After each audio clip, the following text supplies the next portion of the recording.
Esta é a noite de Halloween. Esta é a noite das bruxas, dos monstros. É a noite em que as crianças se fantasiam, se mascaram e pedem doces ou travessuras. Muitos de vocês vão dizer: "Ah, tudo bem, mas é um costume americano. Nós importamos isso, não era algo nosso." Em parte é verdade, mas também é verdade que o dia 31 de outubro sempre coincidiu com festividades pagãs relacionadas ao ciclo do sol e para exorcizar o medo do escuro, que começa a ficar cada vez mais presente, que vai atingir seu ápice no solstício de inverno. Os seres humanos encontraram maneiras até simpáticas, justamente para combater esse medo. A festa de Halloween, no fundo, é também isso, e nos ensina a não ter medo do que não conhecemos ou do que pode nos assustar à primeira vista. Então, Giovanni e eu escolhemos oferecer a vocês uma história um pouco diferente do habitual. Uma história que é tão verdadeira, tão incrível, que parece ter sido criada por um roteirista de Hollywood ou por um grande autor de quadrinhos. Talvez algo dos quadrinhos esteja relacionado, mas vamos descobrir em breve. Eu escolhi uma publicação em quadrinhos. É o ano de 1994. Quando, como um acréscimo ao segundo álbum do desenhista Mike Mignola, do seu Hellboy, A Semente da Destruição, tem uma breve história, um conto, em que o maior investigador paranormal do mundo enfrenta um criminoso nazista. Ou melhor, o que restou desse criminoso.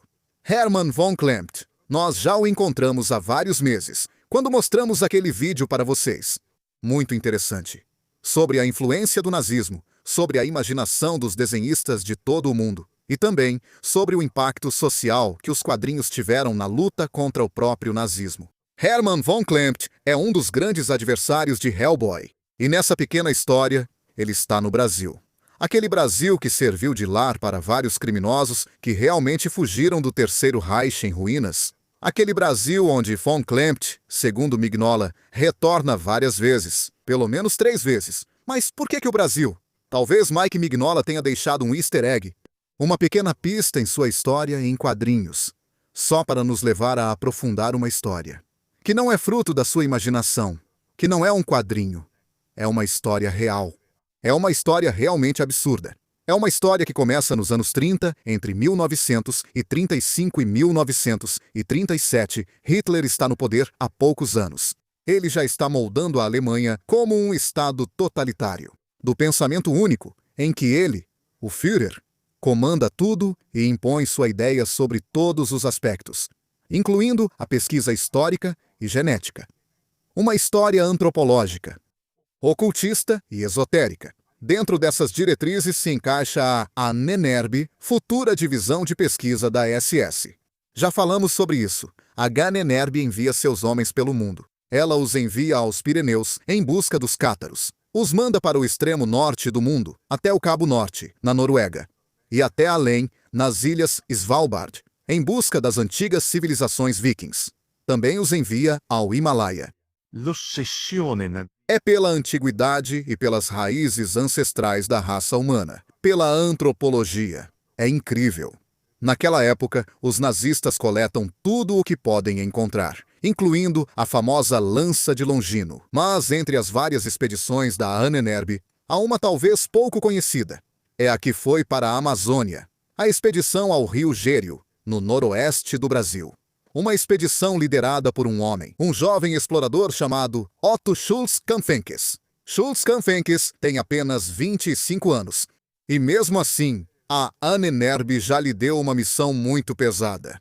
A de ir para a Libéria, a única nação livre, no verdadeiro sentido da palavra, do continente africano, enquanto o Império da Etiópia já está na mira dos italianos, para documentar as chamadas origens da raça humana, em seu retorno à Libéria. É Heinrich Himmler, em pessoa, que quer entender e quer conhecer os frutos do trabalho daquele jovem antropólogo. Himmler é obcecado, ele quer saber de tudo. Ele está convencido da existência de Eldorado, ele está convencido da existência de Hiperbórea, ele está convencido da existência de Atlântida e de Mu. Antigas civilizações mencionadas em lendas, mas com poucos vestígios concretos. Schultz-Kampfenkes Em vez disso, têm bases científicas sólidas e apresentam um projeto a Himmler. O projeto é justamente subir o rio Gériu, oficialmente, para encontrar Eldorado. Na verdade, para fazer algo totalmente diferente. Isso será descoberto depois. A expedição no Brasil não é fácil. Não é fácil porque a região norte do Brasil ainda é extremamente selvagem. Ainda é assim hoje, em alguns lugares. Imagine só nos anos 30 do século passado.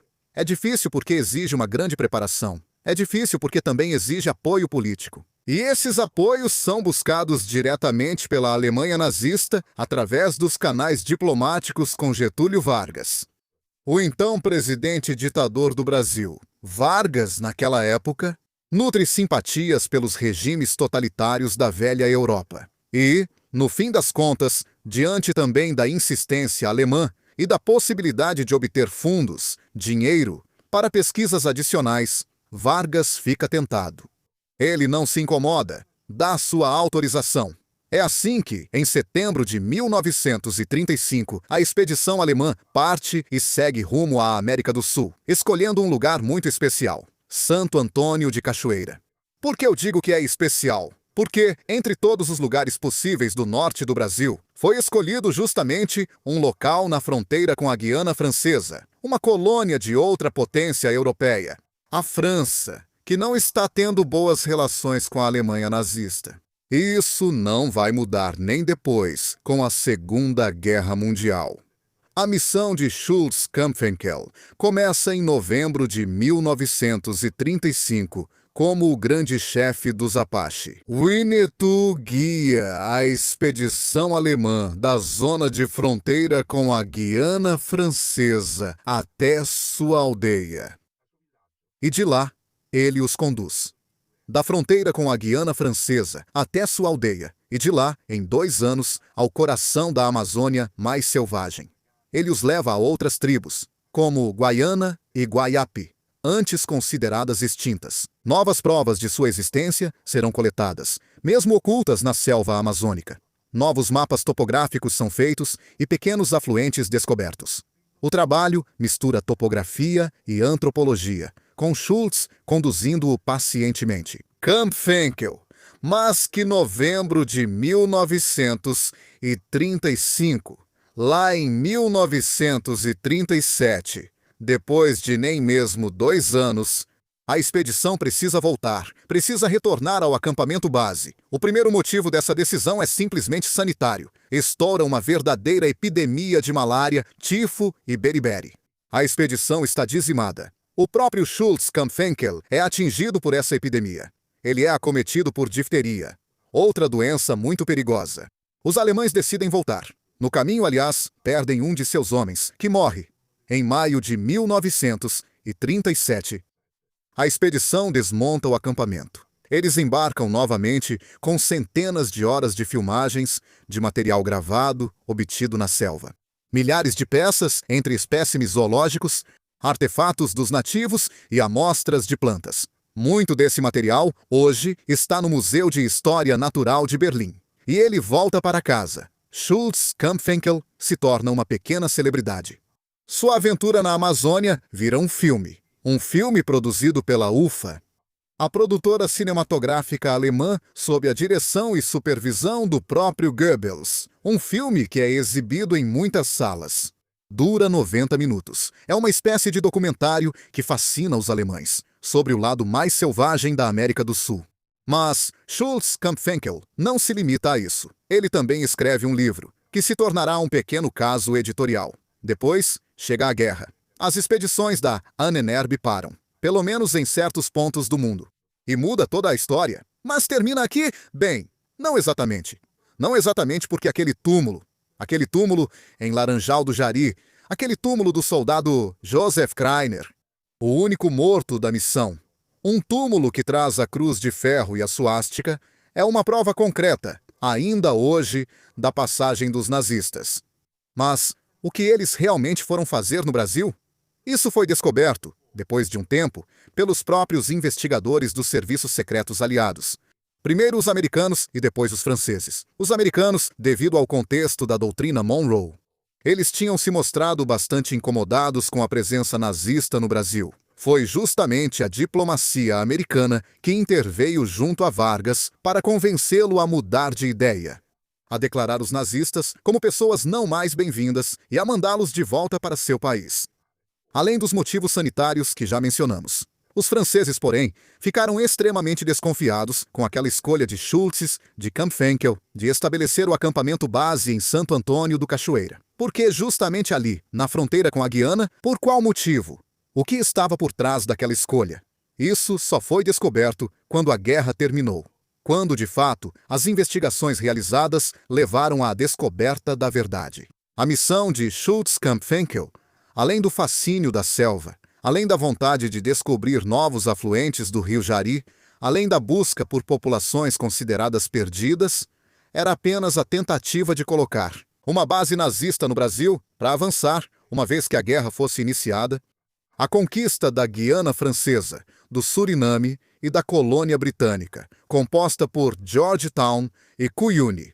Era apenas uma maneira de fincar raízes e se preparar para uma invasão terrestre. Com a cumplicidade do regime de Vargas, que naquela época tinha simpatia por Hitler e uma profunda antipatia pelos franceses e ingleses, Vargas acabou sendo convencido a mudar de opinião, a mudar de lado, a tal ponto que o próprio Brasil, no meio da Segunda Guerra Mundial, acabaria se aliando aos aliados. É uma história muito estranha. Essa da expedição nazista na Amazônia. É uma história que gerou lendas, acompanhadas depois da guerra por muitas histórias, verdadeiras, falsas ou manipuladas, sobre a fuga dos líderes nazistas para a América do Sul. Líderes que, como vimos em outros vídeos, o de Adolf Eichmann, o de Klaus Barbie, o de Mengele ou o de Rochman, de fato fugiram para aquelas regiões. Com o passar do tempo, a imaginação dos escritores fez o resto. Primeiro aquele famoso livro, o romance Os Meninos do Brasil, que depois virou também um filme de grande sucesso. E depois, como dissemos, 1994, o desenhista Mike Mignola leva seu Hellboy ao Brasil, na trilha de um criminoso nazista um pouco peculiar. Von Klempt, uma cabeça em um vaso, literalmente, que tem como primeira paixão transformar animais inofensivos, principalmente gorilas e macacos, em espécies de monstros de Frankenstein que ele controla.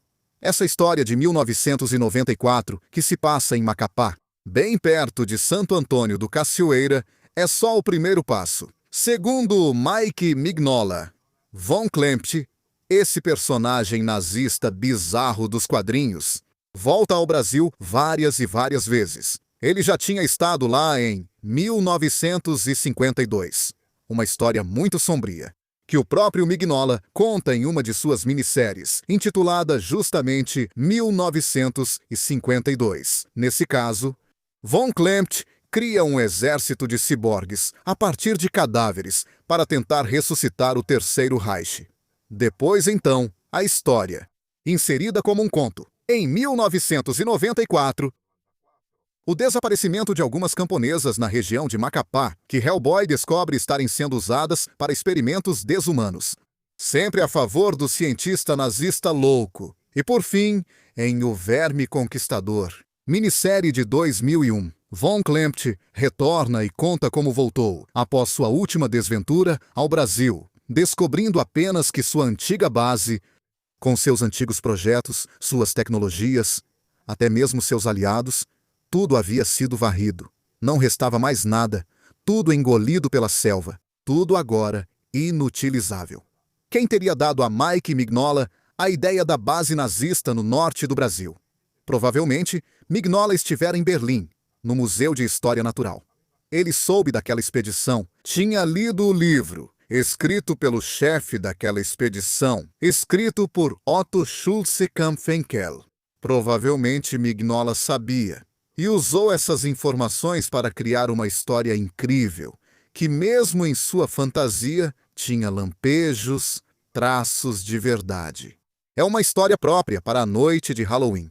É uma história que mistura a umidade da selva, o sol que às vezes desaparece atrás das plantas, as doenças tropicais, as tribos indígenas, às vezes hostis, os animais perigosos, o fascínio perverso do nazismo, com a ficção científica, com um diabo que luta contra os seus semelhantes, Hellboy, e com o clássico cientista louco. Temos uma mistura perfeita que pode animar a sua noite de Halloween, esperando que isso não cause pesadelos em vocês, esperando que ninguém acabe sonhando esta noite com a cabeça no frasco de Von Klempt, seus Krieghoff, ou pior ainda, o túmulo de Joseph Kreiner no Aranjal do Guéry.